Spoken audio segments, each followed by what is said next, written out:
چینی جو ہے وہ آپ گوداموں میں رکھ لیتے ہیں، دکانوں پہ نہیں رکھنے دیتے، تو جن کو ضرورت ہے وہ کہاں سے لائیں گے؟ ابے نالائق، اس لیے رکھ لیتے ہیں گوداموں میں تاکہ بازار میں قلت پیدا ہو۔ اچھا، جھوٹ موٹ کی قلت پیدا ہوتی؟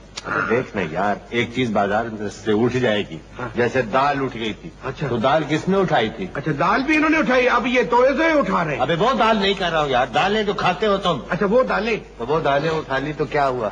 بازار میں دال نہیں تھی، 16 روپے بکی، 18 روپے بکی، وہ مہربانی تھی 16-18 بکی، وہ 40 روپے سیر بھی بیچتے تو لوگ خریدتے، جاتے کہاں وہ؟ اب آ گئی ہماری چینی کی، ساری کھینچ کے تو گوداموں میں یہ ٹھوس دیں گے، جب بازار میں نہیں ہوگی چینی تو جس مرضی سے بیچیں گے بکے گی۔ اس کا مطلب یہ ہو گیا نا کہ مہنگائی صرف اس لیے ہے کہ دکانوں کی بجائے اب چینی جو ہے وہ گوداموں میں سجی ہوئی۔ صرف چینی نہیں اور بہت سی چیزیں بھی سجی ہوئی ہیں، تو آدمی ایسے ہی امیر تو نہیں بن جاتا، ایسے ہی تو ڈیلر کیوں جی سیٹھ صاحب کوٹیاں نہیں بنوا لیتے، کارخانے نہیں لگوا لیتے، اللہ نے کوئی عقل دی ہے۔